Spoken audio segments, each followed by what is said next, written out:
Halo, ketemu lagi dengan saya Ilma Indriasri Pratiwi di mata kuliah Pengantar Manajemen Pariwisata.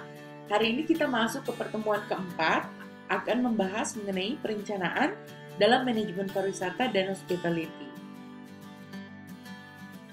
Dalam mata kuliah ini saya mengajar bersama Ibu Dewi Turgarini ya. Nah, hari ini membahas topiknya pertama saya akan membahas mengenai perencanaan, lalu apa sih hubungan antara perencanaan dan manajemen strategis, dan juga yang terakhir adalah bagaimana kita membuat keputusan sebagai manajer. Tentang perencanaan. Nah, kenapa sih kita tidak melakukan perencanaan gitu ya? Karena kadang-kadang orang ngerasa bahwa perencanaan itu buang-buang waktu, ngapain sih gitu ya. Terus mungkin dia juga sudah sibuk gitu, akhirnya dia tidak melakukan perencanaan. Padahal dalam sebuah organisasi atau proses manajemen perencanaan itu menjadi penting gitu. Kenapa?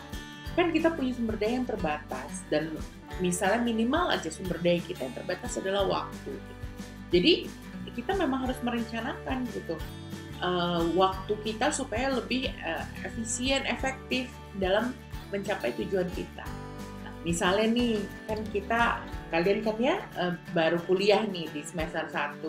Jadi ya kalian punya waktu yang terbatas kan, bahwa masa studi kalian itu hanya boleh 8 semester. Nah, berarti kan kalian harus buat perencanaan studi yang tepat supaya lulus benar-benar di waktu yang tepat di 8 semester itu, nggak lebih. Jadi ya itulah pentingnya perencanaan, karena kalian punya sumber daya yang terbatas, maka kalian harus berencana. Walaupun sesibuk apapun sebuah proses manajemen, tetap harus ada yang melakukan perencanaan. Ini adalah manfaat perencanaan ya. Pertama, dengan kita melakukan perencanaan, kita itu bisa menjelaskan arah perusahaan kita mau kemana. Lalu dengan kita melakukan perencanaan juga, sebenarnya kita bisa membantu untuk mengordinasi aktivitas, dan orang-orang itu juga jadi termotivasi karena jadi tahu tujuannya apa. Terus perencanaan juga sebenarnya akan membantu kita untuk berpikir ke depan dan menangani ketidakpastian. Perencanaan juga membantu untuk memanfaatkan sumber daya secara efektif, dan untuk kita juga bisa mengevaluasi semua proses itu, apakah itu proses yang baik atau buruk. Jadi kita harus mungkin ambil langkah-langkah yang lainnya. Ini jenis-jenis perencanaan. Ada yang kita sebut biasanya business plan, ada juga yang kita sebut strategic plan, ada juga yang kita sebut operational plan gitu ya. Masing-masing itu ada fungsinya beda-beda. Kalau business plan itu biasanya dipakai buat orang yang mulai bisnis, lalu mungkin dia mau mengembangkan bisnisnya. Kalau strategic plan dia dipakai buat tujuan jangka panjang, untuk supaya organisasi atau perusahaan itu mencapai tujuan. Ada juga yang namanya operational plan, itu biasanya dibuat sama manajer-manajer ataupun directors tapi di masing-masing fungsi manajemennya itu. Jadi misalnya manajer marketing dia pasti akan buat operational plan, marketing plan-nya seperti apa, ataupun di manajer operasional juga dia akan buat rencana kerjanya seperti apa misalnya. Di SDM dia akan buat misalnya kebutuhan tenaga kerja seperti apa. Jadi masing-masing plan itu ada, jadi sama-sama plan tapi sebenarnya dia ada fungsi plannya masing-masing. Nah, ini proses perencanaan. Pertama, kalau misalnya kamu mau melakukan perencanaan, yang kamu harus lakukan adalah pertama, kamu harus mengumpulkan informasi ya. Jadi setelah kalian mengumpulkan informasi, kalian juga akan membangun misi kalian. Tujuan kita mau kemana, setting goals, lalu kita akan memilih langkah apa yang kita pakai untuk bisa mencapai tujuan tersebut. Dan setelah kita memilih langkah, maka kita akan melakukan implementasi terhadap rencana tersebut, dan selama prosesnya kita akan melakukan monitoring dan diakhiri dengan evaluasi.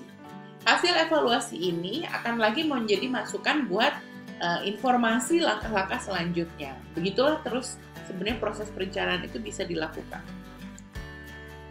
Nah, teknik mengumpulkan informasi ini ada beberapa langkah. Saya mungkin nggak akan terlalu banyak memberi tahu ya, karena kita masih mata kuliah pengantar. Tapi saya hanya ingin memberikan terminologi, pemahaman dasar.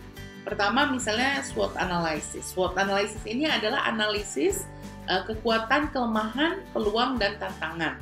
Yang sebenarnya biasa dibuat pada saat kita mau mengkolek informasi.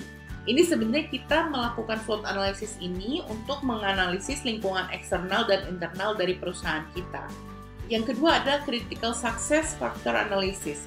Ini biasanya kita menganalisis hal-hal yang sukses, apakah itu di perusahaan kita gitu ya. Jadi hal-hal yang dulunya baik dan kita jadi tahu apa aja yang pernah mungkin dilakukan supaya mendapatkan kesuksesan itu yang kita analisis. Tapi kita juga selain sama perusahaan kita juga bisa untuk melakukan analisis itu terhadap kompetitor. Jadi, terlihat kompetitor melakukan tindakan apa dan dia sukses. Nah, yang kayak gitu bisa kita tiru juga sebenarnya gitu. Forecasting ini sebenarnya kita pakai untuk menganalisa berdasarkan data-data masa lampau. Jadi, kalau misalnya kita bilang ada time series data misalnya itu. Nah, forecasting ini menjadi sebuah informasi buat perusahaan untuk dia bisa juga menyusun time series data itu. Lalu sensitivity analysis. Sensitivity analysis adalah sebuah proses analisis yang menganalisis mengenai hal-hal yang sebenarnya terjadi dan berdampak gitu. Jadi kalau kita melihat sesuatu hal, ada kejadian tertentu dia bisa berdampak apa. Nah itu juga sama ya dari data-data masa lampau gitu. Jadi kita bisa lihat, misalnya gini deh, dulu kita udah tahu sensitivity analysis pada saat Indonesia itu resesi atau krisis moneter di tahun 98, dampaknya apa gitu ya? Dampaknya salah satunya pengangguran. Terus setelah ada pengangguran, ternyata orang jadi ada krisis sosial, jadi banyak yang demo gitu ya, riot seperti itu. Nah, ini juga kan terjadi lagi sekarang ya dengan adanya COVID-19. Ternyata resesi itu membayangi, setelah resesi membayangi, kita jadi tahu ada sesuatu yang sensitif lagi nih setelah resesi ini. Biasanya perusahaan banyak gulung tikar dan akhirnya banyak karyawan yang kena PHK. Nah ini yang sebenarnya kita sebut adalah sensitivity analysis. Nah, yang terakhir adalah informasi dengan scenario planning. Nah kalau scenario planning ini sebenarnya kita membayangkan kalau terjadi ini maka akan terjadi ini gitu. Jadi what if gitu kalau kita bilangnya. Jadi kalau ada hal ini kita bisa melihat bahwa ini akan terjadi sesuatu yang lain. Itu scenario planning. Nah, sekarang saya akan coba membahas antara perencanaan dan manajemen strategis ya. Kalau misalnya manajemen strategis itu biasanya kurang lebih prosesnya adalah dia akan menetapkan visi dan misi, terus merumuskan grand strategi, menyusun rencana strategis, mengimplementasikan dan melakukan evaluasi. Jadi kenapa sama-sama di manajemen strategis juga bagian daripada perencanaan? Karena manajemen strategis itu dilakukannya, prosesnya ada di awal. Menetapkan visi dan misi, grand strategi itu kan sebenarnya proses planning juga gitu. Jadi proses ini bagian daripada proses planning dalam proses manajemen. Kita bicara tentang visi dan misi. Misi itu adalah what is our reason for being. Jadi apa sih alasan kita itu seperti apa? Nah itu adalah misi. Nah misi itu biasanya dikeluarkan dalam mission statement kalau di dalam perusahaan. Selanjutnya adalah berkaitan dengan vision statement. Kita mau jadi apa sih gitu ya? Nah ini berkaitan dengan apa yang sebenarnya organisasi kita ini seharusnya akan menjadi apa. Jadi benar-benar kita membayangkan organisasi kita 10 tahun ke depan, 15 tahun ke depan akan menjadi seperti apa, cita-cita kita seperti apa, itu yang akan dituangkan dalam vision statement. Mission statement itu harusnya dia langkah-langkah yang sebenarnya bisa untuk mencapai vision statement tersebut. Nah, jadi kalau misalnya apa yang terjadi di perusahaan itu, kadang-kadang kita menemukan ketidakpastian gitu ya. Nah, ini ada beberapa cara organisasi itu merespon ketidakpastian. Tapi kita juga bisa bilang bahwa psikologi ini tidak hanya terjadi sama organisasi, kita bisa lihat ini juga sebenarnya terjadi di individu, begitu ya. Oke, ini adalah 4 cara organisasi merespon ketidakpastian. Yang pertama itu ada organisasi itu yang akan bersifat defenders. Defenders ini adalah orang yang nggak mau melihat perubahan, intinya gitu. Dia akan melakukan sesuatu yang pola kebiasaannya. Ini salah satu contohnya adalah ya kita lihat ya kayak sekarang dengan ada hal yang berubah, dia ketidakpastian karena COVID misalnya gitu.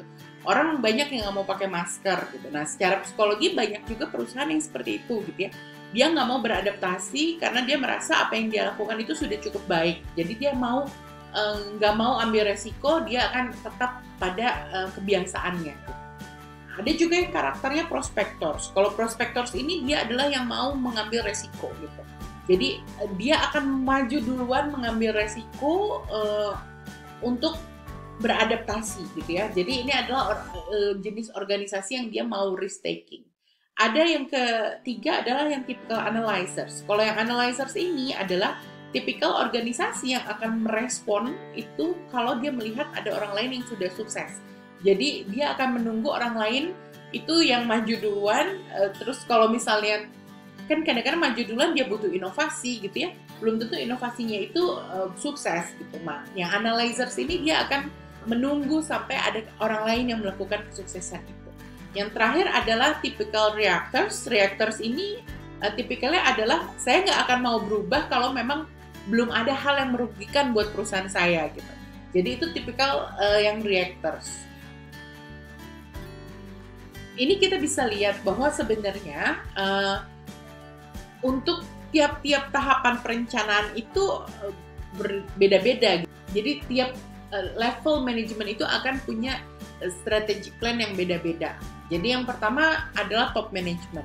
Biasanya top management ini dia juga akan membuat yang biasanya strategic planning yang dia buat.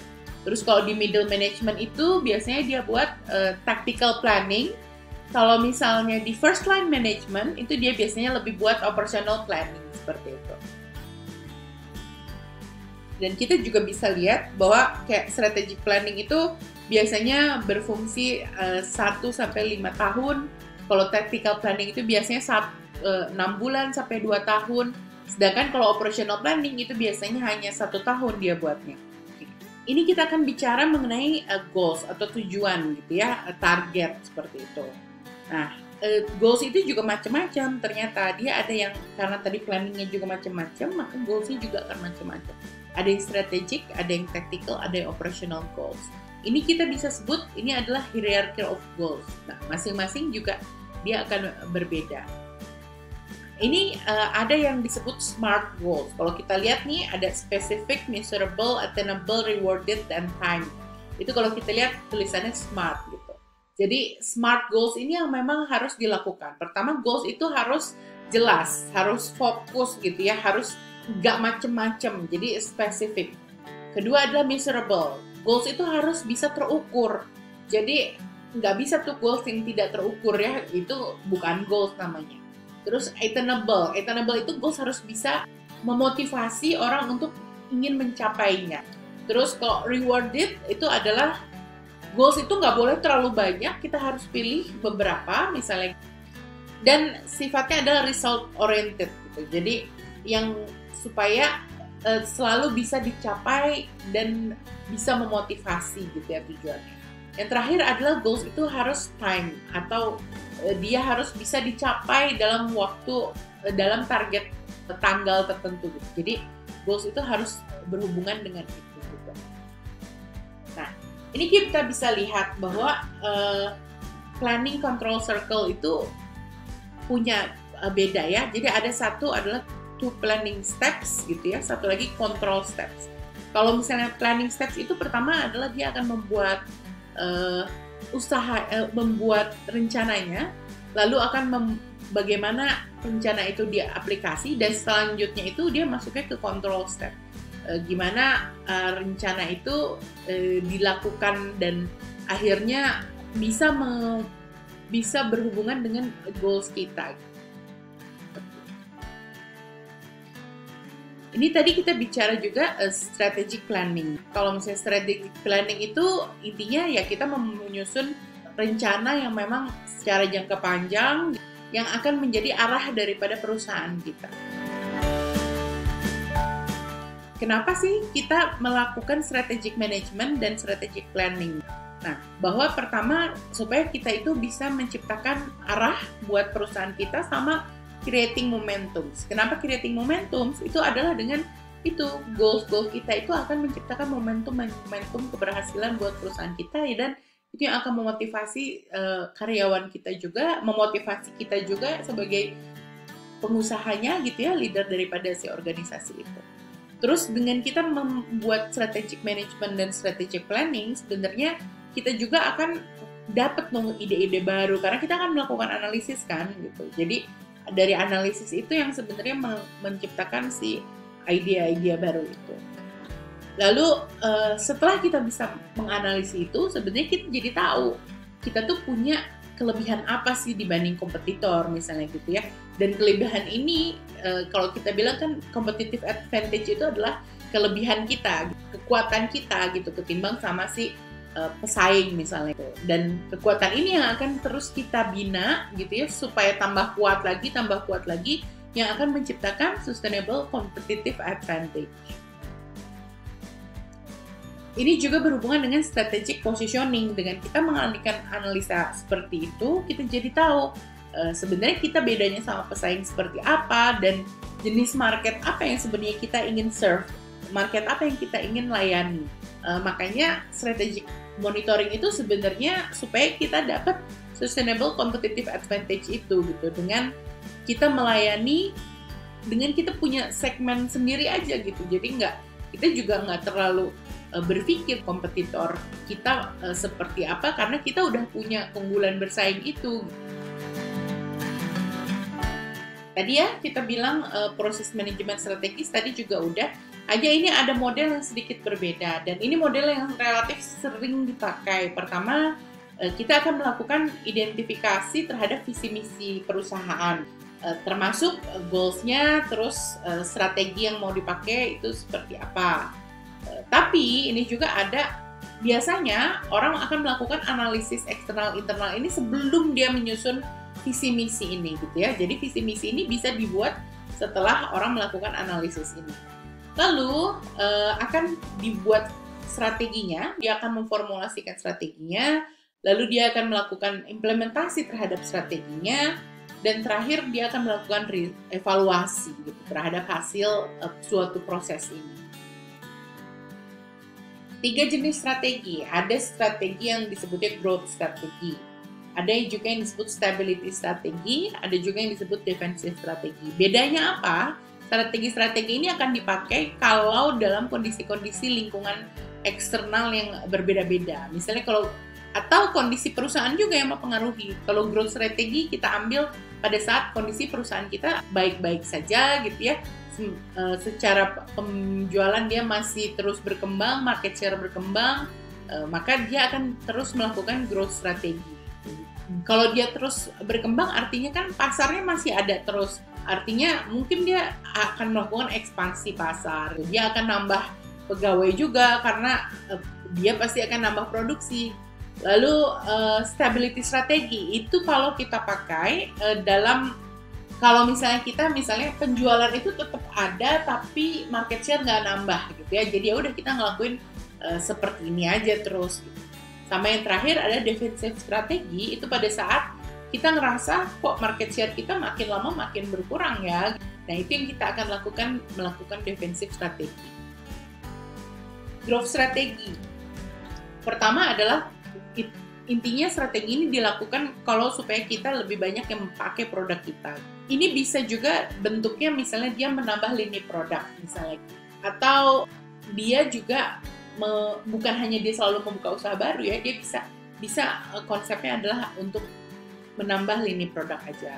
Atau misalnya dia juga melakukan pelayanan tambahan terhadap produknya. Nah, itu masuk ke growth strategi juga. Nah, salah satu growth strategi juga adalah dia bisa melakukan merger misalnya itu dengan perusahaan besar, perusahaan lain atau dengan pesaing yang dia men-serve satu market yang sama. Itu juga bisa menjadi bagian daripada growth strategi. Stability strategi, ini ya tadi ya dibilang bahwa dia dalam kondisi terus ada untung, tapi sebenarnya market share dia juga nggak nambah. Defensive strategi itu intinya adalah pada saat kita ngerasa banyak hal-hal atau di lingkungan di luar itu tidak menguntungkan. Ini seperti yang terjadi pada saat bulan Maret 2020 ya, Maret sampai Mei. Banyak perusahaan-perusahaan atau hotel-hotel yang dia melakukan PHK karyawan. Nah, ini sebenarnya apa yang dia lakukan adalah dia melakukan defensive strategi. Jadi, defensive strategi adalah pada saat market share kita terus berkurang, sedangkan supaya kita nggak terlalu rugi, makanya kita melakukan defensive strategi. Pertama, defensive strategi itu biasanya dia melakukan pengurangan biaya. Terus, dia juga melakukan penjualan terhadap aset-asetnya. Terus dia juga bisa menghilangkan lini produknya, misalnya bisa juga defensive strategi dengan dia melakukan deklarasi kebangkrutan perusahaannya. Ini yang kita sebut competitive intelligence. Competitive intelligence itu sebenarnya kita gimana caranya dapat informasi tentang kompetitor ataupun tentang perusahaan kita tapi dari luar. Biasanya bisa aja kita lihat analisis itu dari berita gitu atau iklan-iklan perusahaan pesaing. Lalu mungkin kita juga bisa diskusi dengan investor kita, kenapa investasi kita atau misalnya kenapa justru investasi di luar bukan di perusahaan kita. Jadi itu informasi kayak gitu bisa kita dapat. Terus juga kita bisa dapat dari informal sources, misalnya dari pelanggan kita atau melakukan mystery shopper seperti itu gitu. Itu bisa juga menjadi competitive intelligence juga. Nah, kita juga harus melakukan trend analysis ya, jelas. Trend analysis ini seringkali kita buat. Ya intinya kita biar bisa dari hal-hal yang terjadi di masa lampau supaya kita bisa memprediksi masa depan. Ini juga adalah analisis berkaitan dengan rantai nilai ya. Saya nggak akan terlalu jelasin detail ini, tapi kalian perlu cukup tahu ada yang namanya value chain analysis. Analisis rantai nilai yang sebenarnya terjadi pada saat proses dimulai dari proses input ya, terus proses dan output. Jadi apa sih yang sebenarnya berubah dengan sebuah proses itu? Nilai gitu ya. Misalnya secara mudah kalau kita beli misalnya apel gitu ya, beli apel. Nah, kalau misalnya hanya apel aja tanpa ada proses menjadi apple pie misalnya gitu, mungkin harganya hanya 3.000 gitu. Tapi begitu dia diproses menjadi apple pie, dia bisa harganya jadi 15.000. Nah, itu value. Jadi selisih dari 15.000 ke apel yang tadi berapa? 3.000 itu selisih 12.000 adalah peningkatan value, nilai. Tapi nilai itu tidak hanya bernilai angka uang ya, tapi sebenarnya bisa juga value yang lain. Value chain analysis adalah melihat proses itu, tadi proses dari input, proses output itu, sampai sebenarnya berhubungan dengan unit-unit bisnis kita di perusahaan. Juga ada beberapa hal-hal yang misalnya mendukung proses itu terjadi. Misalnya infrastruktur perusahaan kita apa? Bisa berkaitan dengan mesin misalnya. Kita punya mesin potong nggak? Kita punya mesin apa gitu misalnya gitu.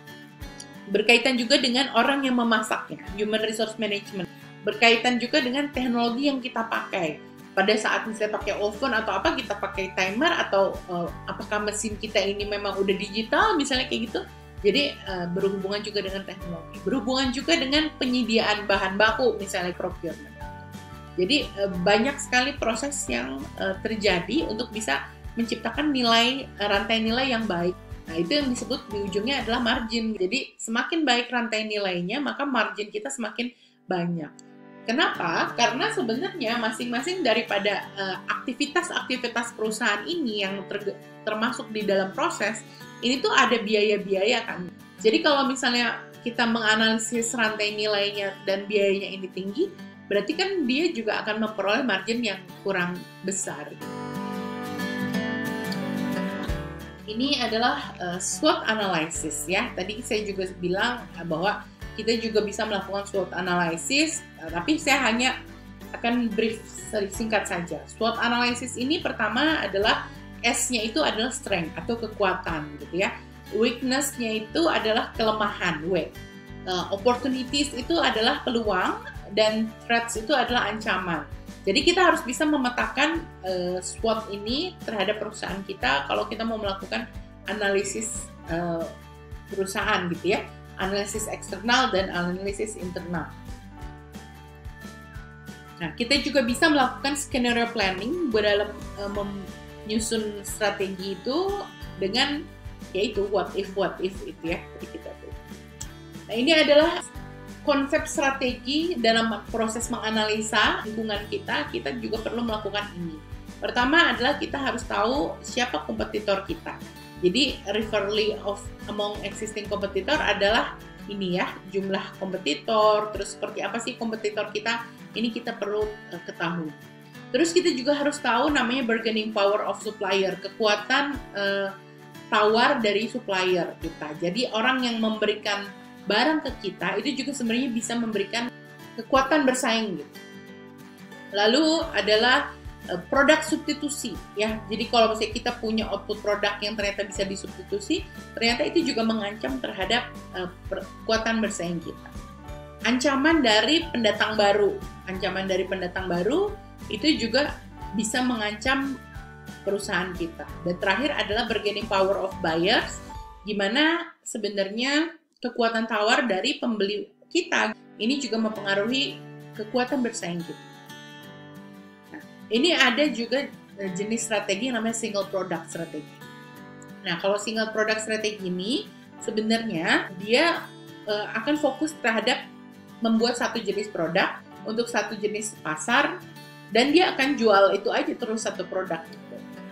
Positifnya single product strategi ini sebenarnya dia murah dan relatif sekarang banyak perusahaan justru dia pakai konsepnya single product strategi karena satu lebih mudah dia melakukan mengkomunikasikan produknya gitu ya, karena produknya nggak terlalu banyak variasinya, akhirnya dia bisa melakukan marketing yang lebih optimal. Tapi dia punya juga kelemahan single product strategi ini. Kalau misalnya gagal produknya, ya udah dia nggak punya alternatif yang lain untuk bisa terjual. Yang kedua adalah diversification strategi. Kalau ini strategi di mana dia akan memberikan beberapa pilihan barang untuk bisa dikonsumsi sama target pasarnya. Konsepnya ini kayak teorinya Warren Buffett bahwa never put your eggs in one basket. Jadi nggak boleh nyimpen barang resiko, karena setiap langkah itu ada resikonya. Jadi dia intinya membagi resiko itu. Ini juga ada cara kita menganalisis perusahaan kita melalui dengan Boston Consulting Group Matrix. Nah, ini berkaitan variabelnya ada pertama adalah market share, kedua adalah market growth. Nah, yang membedakan kalau semakin tinggi market share dan semakin tinggi market growth, dia akan membuat 4 kondisi ini. Pertama adalah kalau misalnya market share kita tinggi, tapi ternyata market growth kita rendah, itu kita sebenarnya berada di posisi cash cow. Dimana kalau di posisi cash cow ini, dia harus melakukan strategi yang seperti apa. Kalau misalnya dia punya market share tinggi dan market growth-nya juga tinggi, itu dia masuknya kondisi perusahaan yang stars gitu. Kalau perusahaan stars artinya ya udah kita invest aja terus gitu, karena masih stars nih. Market kita masih growing, berarti produk kita masih dibutuhin. Terus market share kita juga kita leading di pasar, berarti ya oke, kita jalanin aja terus gitu. Tapi ada juga kondisi di mana market growth kita rendah gitu ya, tapi market share kita juga rendah. Artinya kita masuknya ke underdogs gitu ya. Jadi kita tidak menguasai pasar. Ini ada yang salah nih sama perusahaan kita. Ini pasti produknya salah atau cara pemasarannya salah. Ini kita harus melakukan sesuatu. Yang mungkin menjadi unik adalah kondisi question marks. Pada saat market share kita tuh sebenarnya rendah gitu. Tapi kenapa ya kita kok terus aja nih orang tuh cari produk kita, dia market growth gitu. Itu yang menimbulkan question marks. Karena ini berarti mungkin pesaing ada kekurangan apa, jadi akhirnya orang lari ke produk kita. Mungkin juga pesaing mahal misalnya, akhirnya dia akan belinya ke produk kita. Ini tadi juga dibahas ya tentang level of strategi. Tadi kita bahasnya adalah strategic, tactical, dan operational. Tapi ini juga ada bahasa yang lain bahwa banyak yang lebih dipakai adalah corporate level, business level, sama functional level. Kita bisa lihat corporate itu ya biasanya multi-business corporation gitu ya. Sedangkan business unit misalnya adalah dia masing-masing brand.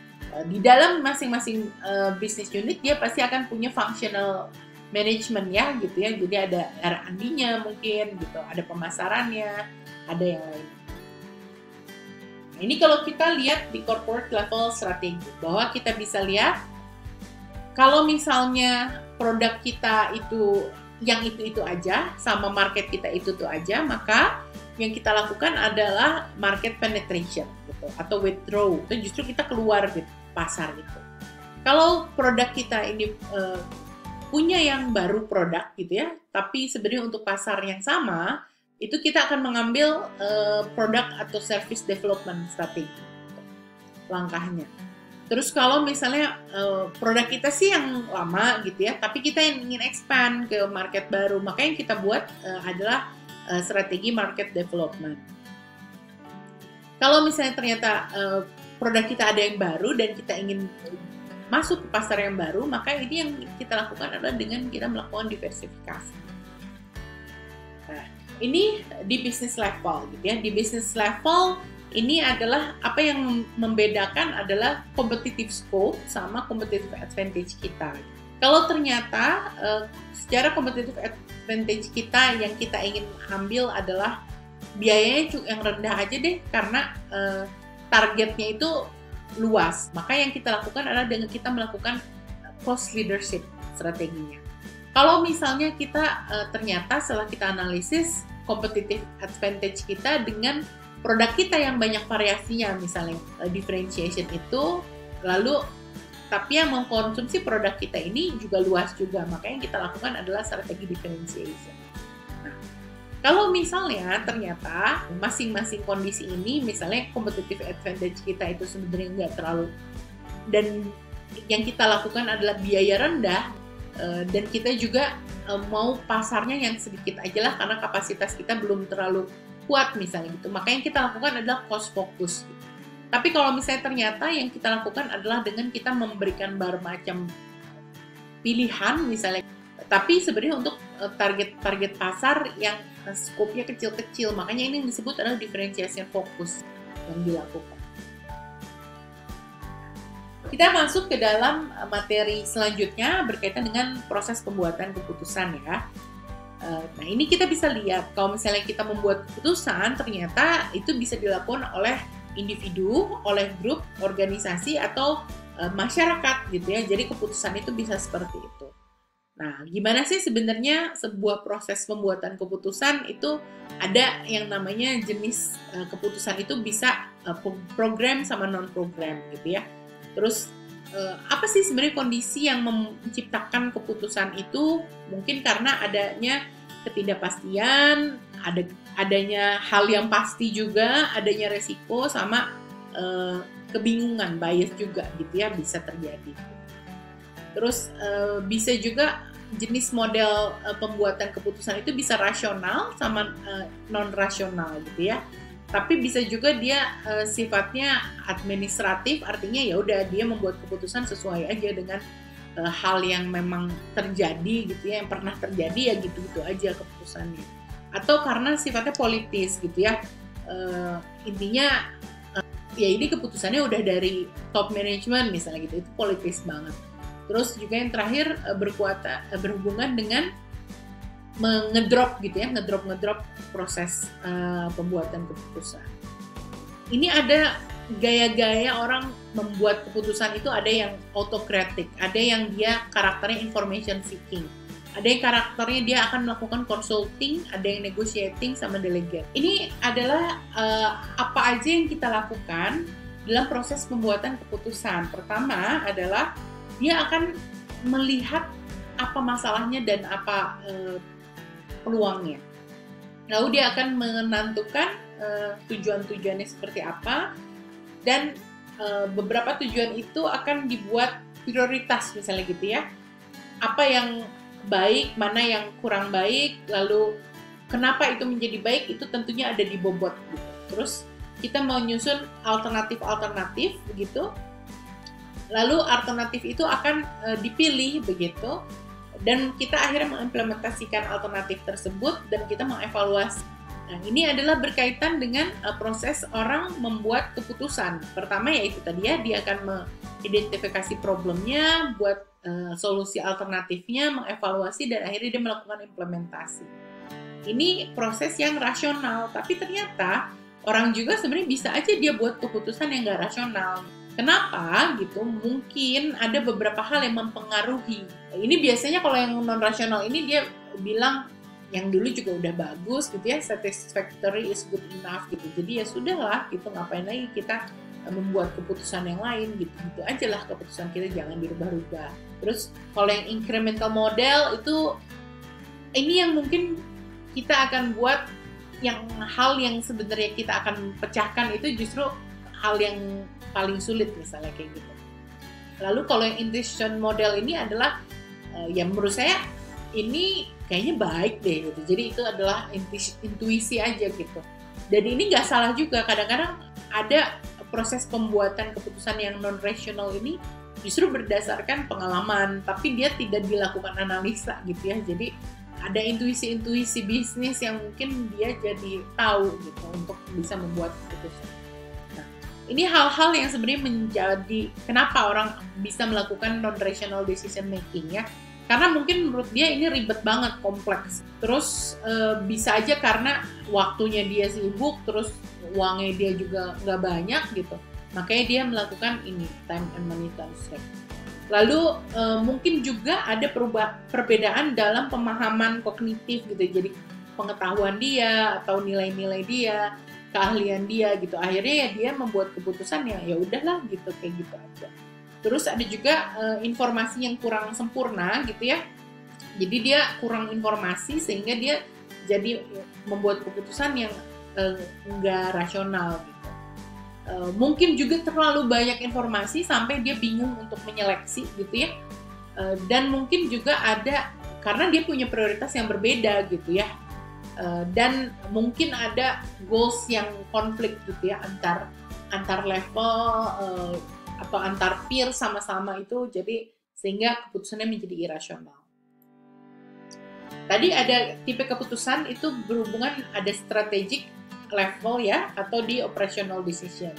Ada juga yang program sama non-program. Kalau misalnya program itu misalnya kalau di level manajerial atau di level operasional, dia pasti akan mengikuti aturan-aturan pembuatan keputusan dari pusat misalnya, dari kantor pusat. Nah itu yang konsepnya adalah program. Kalau yang non-program adalah dia ngikutin berdasarkan apa yang terjadi di lapangan, dianalisa terus dia buat keputusan. Terus ada juga yang dependent sama independent decision. Artinya kalau ini satu keputusan itu kalau dependent dia akan mempengaruhi terhadap keputusan yang lainnya gitu ya. Jadi itu dependent atau independent decision. Ini ada gaya pembuatan keputusan. Pertama adalah directive style. Orang yang ini ada berhubungan dengan value orientation sama tingkat toleransi dia terhadap ketidakjelasan, ambiguity ya. Pertama adalah gaya directive style. Kalau orang yang gini adalah dia action oriented, pokoknya fokus kerja misalnya gitu, karena intinya dia adalah prosesnya. Yang kedua adalah yang analytical style, dia intinya berhati-hati dalam membuat keputusan, tapi dia juga suka terhadap banyak alternatif solusi gitu. Jadi itu adalah yang analytical. Lalu ada yang konseptual, di mana pembuat keputusan itu biasanya berdasarkan intuisi dan pengalaman dia gitu ya. Dia akhirnya membuat analisa sendiri gitu, itu yang konseptual. Nah ini adalah yang behavior. Kalau misalnya behaviorally, dia akan punya pendekatan melihat kondisi pegawainya, misalnya gitu, timnya gitu. Itu adalah yang karakter pembuat keputusan behavioral.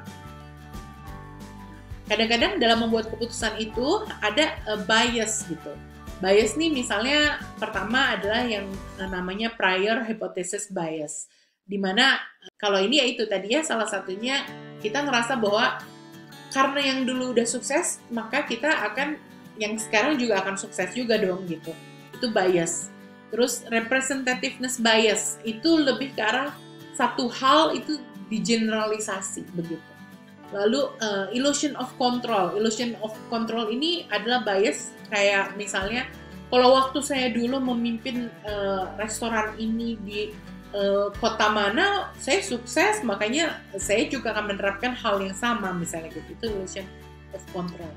Yang terakhir adalah escalating commitment. Ini seringkali terjadi pada saat misalnya kalau kita membuat keputusan ini perusahaan tuh rugi misalnya kita mau membangun usaha gitu ya, pada prosesnya ternyata usahanya itu merugi, terus kenapa kita nggak nutup misalnya, nggak buat bangkrut? Karena kalau kita ngerasa kalau misalnya kita bangkrut kan sayang, kemarin udah investasi kita buat restoran di Braga misalnya gitu. Tapi escalating commitment adalah ya masalah yang karena kita rugi terus ya udah kita jalanin aja karena kita ngerasa bahwa sayang kemarin kita udah investasi terlalu banyak. Nah, itu yang escalating commitment. Ini adalah proses-proses apa ya atau prinsip-prinsip etik buat manajer gitu. Pertama, pada saat kalian membuat keputusan, kalian harus mengutamakan dignity of human life ya. Jadi bahwa orang itu punya harga diri dan harus dihargai. Otonomi, kita juga harus tahu bahwa setiap orang pasti punya perannya masing-masing dan kita memberikan otonomi itu kepada masing-masing orang. Lalu adanya kejujuran gitu ya, bahwa kejujuran itu intinya kebenaran itu ya harus diangkat gitu ya. Jadi kita nggak boleh nutup-nutupin. Terus fairness, kita juga harus mengakui kalau misalnya ada orang yang memang lebih baik gitu, ataupun lebih berprestasi, kinerja lebih baik ya itu juga kita harus akuin gitu. Terus humans gitu ya, kita juga harus punya empati gitu ya. Apakah keputusan dari perusahaan kita ini berdampak buruk nggak ya buat masyarakat gitu. Misalnya kalau misalnya kita pakai makanan banyak zat adiktifnya itu kan banyak isunya mengarah ke cancer seperti itu gitu ya. Nah kita makanya mikir apakah kita pakai MSG atau enggak gitu ya pada saat di masakan kita. Yang terakhir adalah prinsip common good. Apa yang kita lakukan itu sebaiknya memang untuk kebaikan banyak orang. Ini adalah 4 reaksi yang tidak efektif pada saat terjadi sesuatu. Pertama adalah relax avoidance. Jadi intinya orang ini tidak akan melakukan apa-apa karena dia tidak percaya ada hal buruk yang akan terjadi. Itu yang typical relax avoidance. Terus yang kedua adalah relax change. Kenapa sih kita nggak ngambil cara yang paling praktis aja gitu? Itu relax change. Defensive avoidance itu adalah kita berpikiran bahwa kita nggak ada alasan untuk melakukan hal-hal baru gitu karena kita bahwa ya kita nggak perlu aja gitu ya karena kita ngerasa bahwa resikonya itu ya nggak karena masih banyak resiko gitu jadi kita nggak ngerasa perlu untuk melakukan hal baru. Yang terakhir adalah pada saat dia dalam kondisi panik jadi aduh ini hal yang nggak banget deh stres banget gitu. Nah saya banyak kerjaan yang lain jadi aduh saya nggak mau punya masalah gitu. Jadi ini reaksi orang yang panik gitu. Nah ini adalah effective reaction gitu. Kalau effective reaction ini adalah reaksi yang baik gitu ya. Pada saat kita ngelihat ada suatu tantangan, masalah, langsung kita berpikir bahwa oh ini penting gitu. Jadi bagaimana nih ini masukin dalam skala kepentingan, ini masuk ke prioritas yang mana gitu. Terus kita juga punya credibility gitu ya, reaksi terhadap credibility. Terus ini informasi, misalnya dapat informasi, terus dia merespon, terus dia akan menganalisa terhadap informasi tersebut. Yang terakhir adalah yang urgensi gitu ya. Ini kalau misalnya kejadiannya gitu, kita harus ngapain ya secepatnya gitu. Nah, itu adalah yang skala urgensi. Jadi cukup efektif 3 jenis reaksi. Kadang-kadang kita harus membuat ini ya, keputusan grup gitu ya. Nah, keputusan grup itu salah satunya ya kenapa kita melakukan itu, karena dengan keputusan grup kita juga sebenarnya bisa dapat informasi lebih banyak gitu ya. Dapat perspektif yang beda-beda dari melihat sebuah masalah. Terus juga memancing tim kita itu juga berkontribusi dan memakai otaknya gitu ya. Kita juga akan melihat pemahaman yang lebih baik terhadap sebuah keputusan, terus juga berkaitan dengan keputusan itu akan menjadi keputusan bersama dan ada komitmen untuk mewujudkan bersama-sama. Tapi kekurangannya kadang-kadang dalam sebuah grup itu pasti ada yang dominan gitu, ada yang mengintimidasi. Terus kalau misalnya groupthink itu juga akan ada free rider gitu ya. Jadi ada orang-orang yang sebenarnya nggak ikut berkontribusi gitu, tapi dia ada di situ. Ada juga pada saat pembuatan keputusan itu yang lain ikut-ikutan gitu. Jadi ada yang buat keputusan, terus yang lain akan lebih mudah untuk memberikan yes gitu ya, memberikan iya keputusan gitu. Itu satisfying. Terus kadang-kadang bisa aja dalam proses pembuatan keputusan bersama itu jadi muncul tuh masalah-masalah yang sebenarnya nggak perlu dipecahkan saat ini. Itu goal displacement gitu ya kondisinya. Nah, itu terjadi. Nah, makanya ini juga sebenarnya ada pendekatan lain itu untuk manajemen adalah participative management gitu. Dimana participative management itu mengajak karyawannya semua untuk terlibat dalam kegiatan, misalnya merancang tujuan gitu, goals-nya, terus buat keputusan-keputusan, terus pemecahan masalah, dan juga mungkin melakukan perubahan-perubahan pada organisasi. Berikut ini ada salah satu teknik pembuatan keputusan grup gitu ya. Salah satunya adalah melakukan brainstorming. Jadi semua ngumpul, semua bisa bicara gitu. Kedua adalah Delphi teknik. Kalau Delphi teknik biasanya ada orang yang melit gitu ya dalam prosesnya itu. Dia lempar, terus orang lempar kuesioner, orang nanti akan berikan informasi, terus dari informasi itu dia akan